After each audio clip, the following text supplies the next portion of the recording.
सुप्रभात। मैं जगेंद्र राणा। पार ब्रह्मांड शरीर, यह हमारी आज की आध्यात्मिक चर्चा का विषय। पार ब्रह्मांड शरीर। सतलोक में संत जाते हैं, मगर इन पैरों से नहीं, सूरत रूपी पैरों से चलते हैं। पंथ कौन सा? सुषुम्ना नाड़ी पंथ। देश तो है, मगर काल पुरुष रचित पंच भौतिक देश नहीं, काल पुरुष द्वारा निर्मित ब्रह्मांड लोक भी नहीं, जहाँ पैरों से नहीं वरन प्राण से ही चलते हैं, जिसे प्राणायाम कहते हैं। मगर चूंकि ये लोग काल पुरुष द्वारा रचा गया, इसलिए यहाँ के साधकों को काल का ग्रास बनना पड़ता है।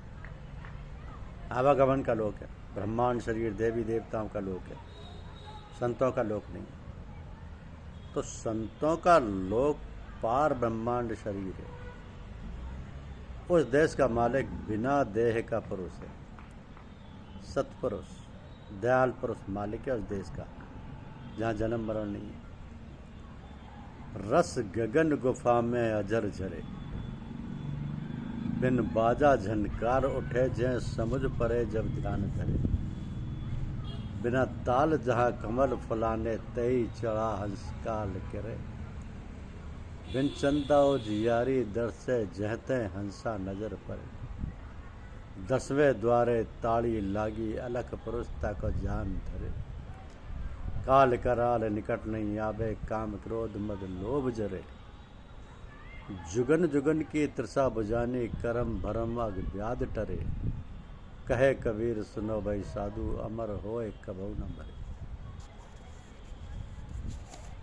ये संतों ने, ऋषियों ने, महर्षियों ने अंतर साधना के फल रूप में अमृत घूट पाया। समुद्र मंथन से देवताओं को ब्रह्मांड का अमृत मिला, संतों को पार ब्रह्मांड शरीर के अंतर मंथन से पार ब्रह्मांड शरीर का अमृत घूट मिला। दोनों में एक अंतर है। अंतर यह है कि देवताओं ने अमृत सुन पी लिया, किसी को दिया नहीं। देवतागण सदा निजी स्वार्थ में व्यवहार करते हैं, संत जन ऐसा नहीं करते।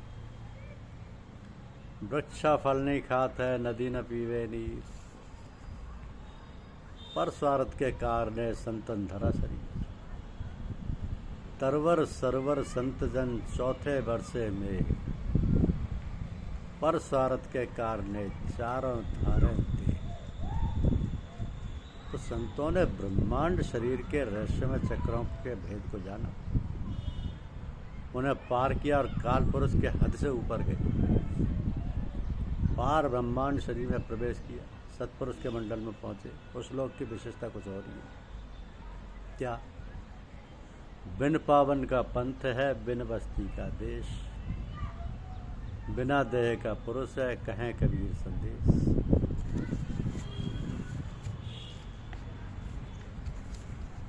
तो यथार्थ क्या है?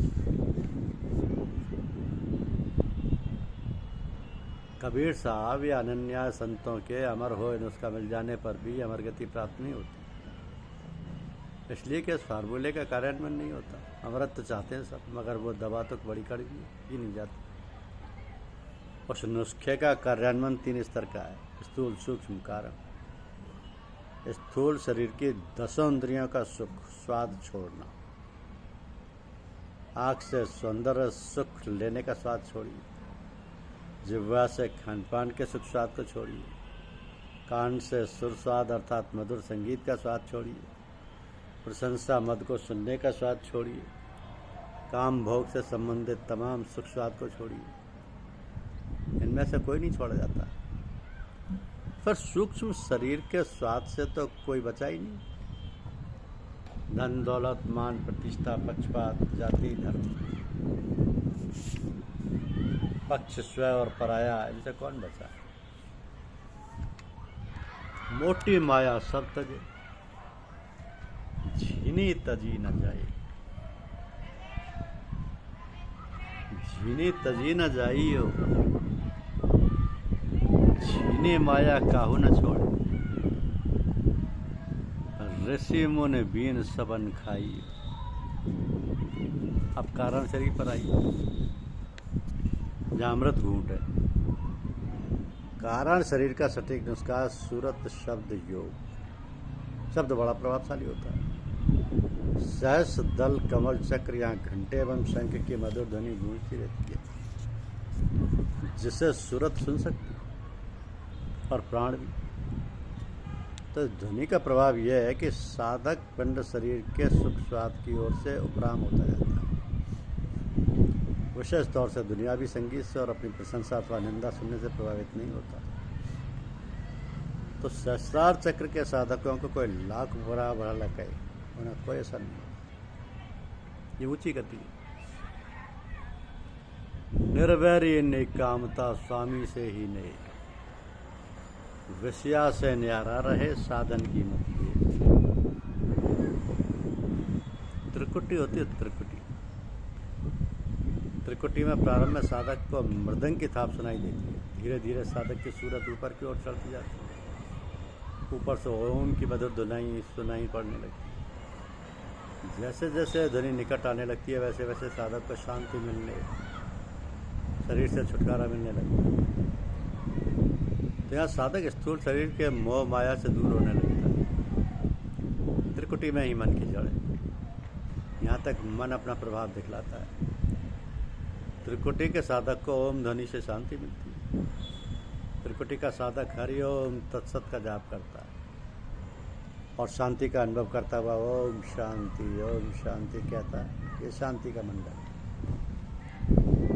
तो त्रिकुटी में पहुंचे हुए साधकों का भी पुनर्जन्म होता है, क्योंकि त्रिकुटी काल की हद में है।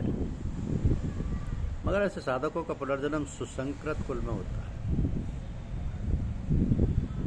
उत्तर में अंतर साधना से ऊपर के मंडलों में प्रवेश में पा जाता है। त्रिकुटी में ओम ध्वनि की महत्ता, ये शांति लोग।